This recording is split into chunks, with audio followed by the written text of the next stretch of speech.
As Israel cuts off northern Gaza from essential supplies, it continues to strike Palestinian civilians whilst demanding their displacement. But the attacks, such as those on Al-Aqsa Hospital in central Gaza on Sunday night, show there is nowhere safe to go.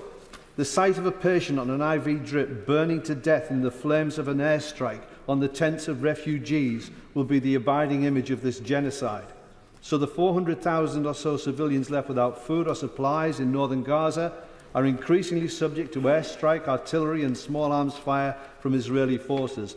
11,500 children killed in Gaza in a year. That's one classroom full of children every day for a single year.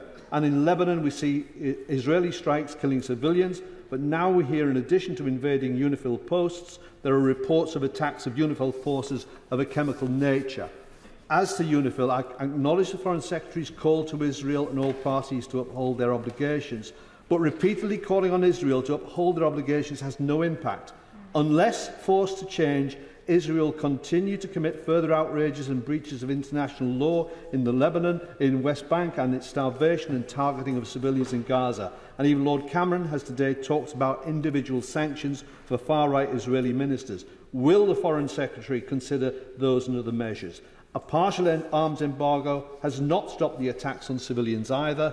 Surely that has to be extended.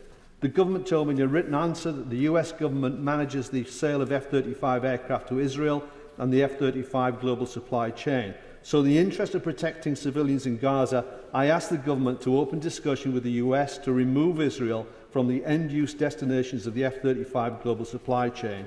There are many partners for peace in the region whose efforts are rejected by Israel, but the UK has an important role to play.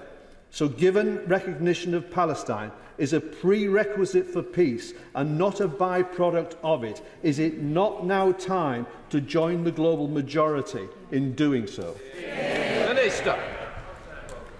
I'm grateful to my honourable friend for the number of important points that he made. First of all, he referred to footage which has been circulating widely, and this is one of many instances of very disturbing footage that many of us will have seen and many of our constituents as well. Of course, the government looks very closely at all of those reports. We are concerned by all reports, and we will continue to take very seriously our responsibilities when it comes to conducting IHL assessments in that case, or indeed in relation to any other such case. My honourable friend also mentioned the UK government's position in relation to UNIFIL. Actually, the UK government could not have been clearer on this. We were appalled to hear that UN peacekeepers had been injured by Israeli fire, and alongside international allies and partners, we condemn the attacks on UN peacekeepers. I think that is crystal clear. I would say that to my honourable friend. My honourable friend